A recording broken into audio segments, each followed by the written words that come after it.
Hi YouTube! My name is Karen. I'm a comic convention crafter and vendor for my business, So Endearing.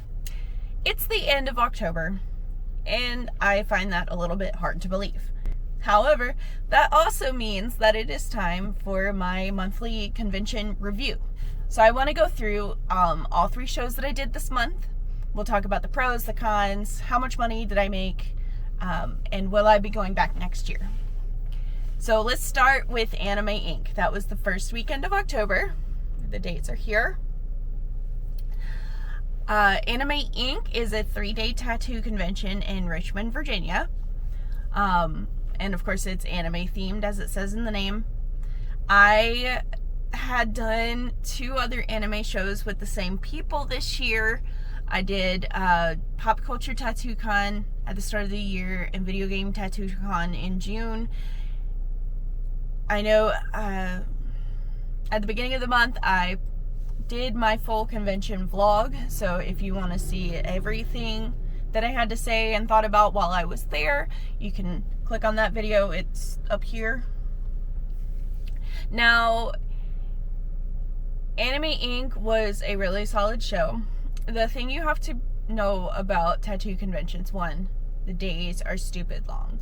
Like, they start early. The show opens at 11. However, you can go in as early as 2 hours before, and the tattooers, they start rolling in about an hour before to prep for any appointments that they have. And then sometimes VIP comes in a little bit early. So you want to be there and you want to be ready when those tattoo artists are rolling in, because they are your main customer base at this kind of show. So not only are the days very, very, very long, but they are kind of stop and start and like a really draggy kind of pace. There would be hours where I would barely see a single soul, and then I would sell $400 worth of stuff in a matter of 20 minutes. It was all over the place and very unpredictable. It didn't go by like meal times or anything like that. A lot of it just had to do when appointments were ending and how the traffic was flowing at that point.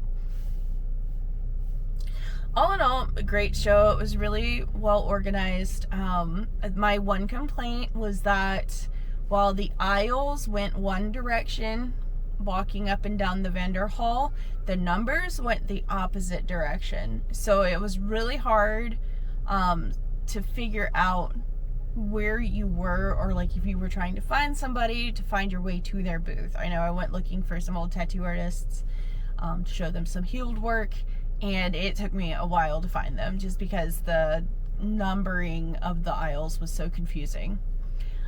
So far, this is probably my best, most profitable show of the year. It's not the most sales that I've had at any one show, but from a cost to return perspective, it is my highest profit show this year. I will definitely be doing Anime Inc. again. I also plan to go back to Video Game Tattoo Con. I was going to do Pop Culture in January, however, the weekend is a week later than I thought it was, and that overlaps with Big Lick Comic Con in Roanoke, which is one I've already paid for, so I will not be doing Pop Culture again in January, so we'll have to see about 2026. I did just shy of $5,000 in sales. My total cost was under $1,000, so I was very, very happy with how this weekend went. The other thing to bear in mind with these tattoo shows is that you have to have stuff that appeals to that market. You've got to remember that most of your customers are going to be the tattoo artists, and tattoo artists, they're not looking for a lot of wall art. They're not looking for a lot of commercially made stuff. They want the cool, handmade sort of stuff. And people who are just there with primarily print art and stuff did not do well that weekend. The following weekend, I was back in Richmond. 2 shows back to back at the same convention center, no less. However, very different audiences. Second weekend of October, I had Nightmare Week in Richmond. It is the 2nd year for this show. It is a GalaxyCon show, of course. and I had done it last year for their first year.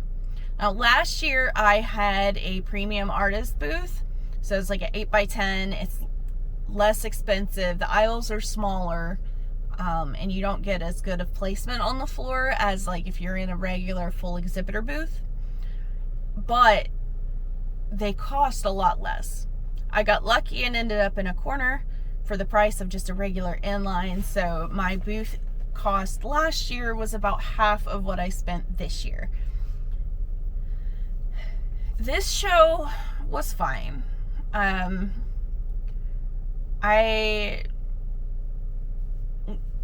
Last year it was one of my top selling shows, and with all of the changes in my inventory, I honestly expected to do a lot better than I did.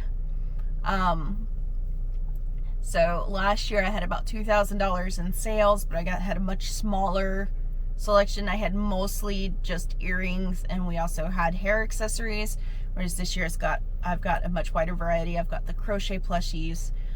So I honestly thought it would go like a lot of my other repeat shows and my sales would increase dramatically. However, I only gained, I was up about 25% from last year, which I mean is fine, but my booth cost more, my hotel cost more. I stayed in the exact same room at the exact same hotel as I did the prior weekend, and that weekend it cost me $100 more, and the booth was more expensive. It was $100 more expensive than doing Anime Inc., but I only did like $2,600 in sales. So that was a bit of a letdown. I'm not mad about it. We kind of went into this one with fairly low expectations. The way things have been trending this year, and it being a horror show right before the election time, I don't know. I didn't have high expectations, and I did okay. I made some profit.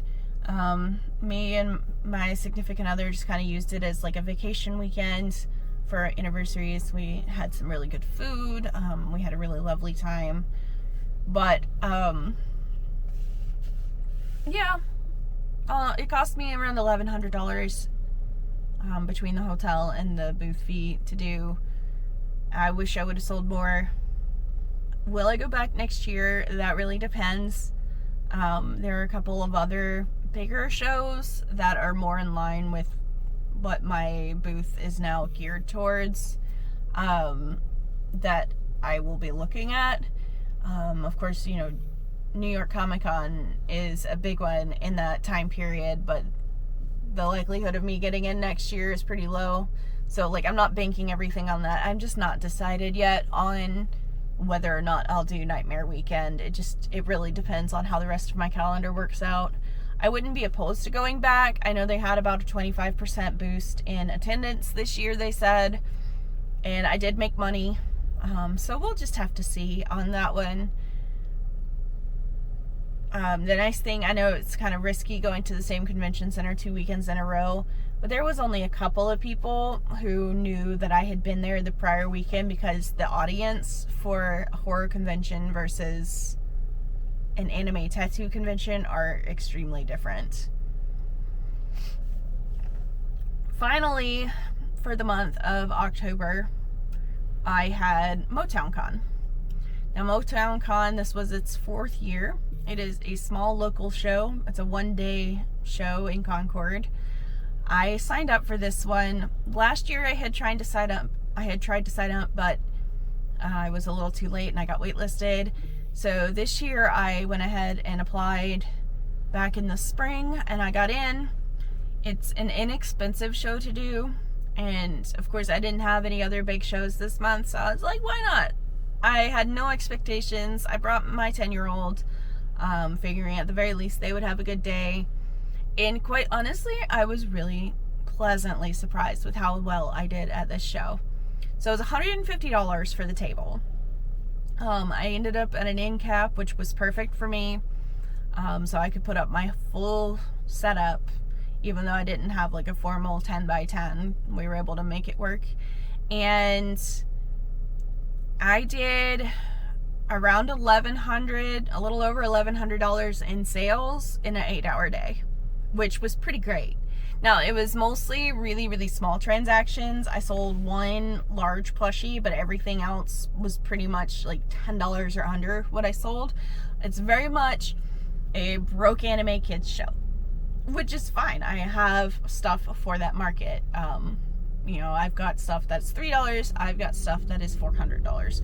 So I have that really broad price range so that I can adjust and appeal to multiple audiences. I was really, really happy with how this day went. My significant other, he went with me. My kiddo went with me. And we just had a great time. It was very laid back. They had a maid cafe that everybody was just having a great old time at. It was no extra cost. It was just like part of the attendance fee. And it was a low cost show to get into, like as an attendee. It was $10 a person, free for kids 10 and under. So I can't complain at all about that. And plus, best part, they had a boba tea truck. So a lot of the smaller cons, they just have food trucks come. So their food truck that they had was a boba tea truck, but they had like a full bubble tea shop menu, which was awesome. And they had the real tapioca pearls, and I got myself a brown sugar tiger tea, and it was delicious. 10 out of 10. And I could not have been happier with how that day went. I think this show is going to just continue to grow. This was their first time at the fairgrounds in Concord. And so this is a good venue that I hope they have a multi-year contract with so that they can settle in and really grow and spread their wings. I will continue to do this show as long as I don't have conflicts in my schedule. But yeah, great. No complaints. If you are local to Concord, if it's within a reasonable drive and you can set up and break down for a one-day show, definitely recommend that you check this one out. They are going to be offering up existing vendors to re-sign up for next year. They said in November-ish. And so then after that, I think applications open up to the general public. But yeah, it was great. Well, we can talk about what I've got coming up in the next month. I will be doing another vlog this coming weekend. The first weekend of the month, I have NecoCon in Virginia, in Hampton, Virginia. It's near Virginia Beach. This show does a really good job of balancing between vendors and the attendance numbers. So there's not too many vendors for the number of people that are coming, but there's not so many people coming that it completely overwhelms everything. I had actually been waitlisted for this show, but I had another vendor friend, the Kawaii Snack, come in clutch. She had a 20 by 10 booth that she had signed up for back at the start of the year, and is not in a position to have that full booth. She needed to downsize, so she offered me her other booth space. I was really disappointed that I hadn't got into that one because I did NecoCon last year and it was one of my best shows last year. So I was really excited that she, extended that branch for me so that I could have this show next weekend. I actually leave for that tomorrow. After that, I have NC Comic-Con the following weekend. That's a Saturday and Sunday show in Durham. It was their first year back last year after COVID. And from what I understand, it went over really well. Hopefully, since the election will be over, things will be feeling a lot more pumped and less wary of the current times we are living in. And then at the end of the month, I have a holiday market at our local mall. It's a 2-day market, runs all day Saturday and Sunday at Haynes Mall, and we will be set up with a full display for the entire weekend. I did one of these earlier this year for just Saturday only, and I did quite well for it being like April. So I can only imagine as we're getting to the holidays and people are looking at Christmas shopping that it will be even better than it was back in April. That's really all I have for you guys. If you find this sort of video helpful, make sure to leave me a like, subscribe down in the bottom, and did you do Anime Inc. or Nightmare Weekend, Motown Con? How did you do compared to how I felt that I did? I really like hearing other people's experiences when we go to the same con. It really provides some perspective that it's all about that convention, that demographic, who does well and who doesn't. So yeah, let me know in the comments. Did you do any of these shows? Are you going to be at any of the shows that I'm going to be at this coming month? Let me know. Until next time, bye.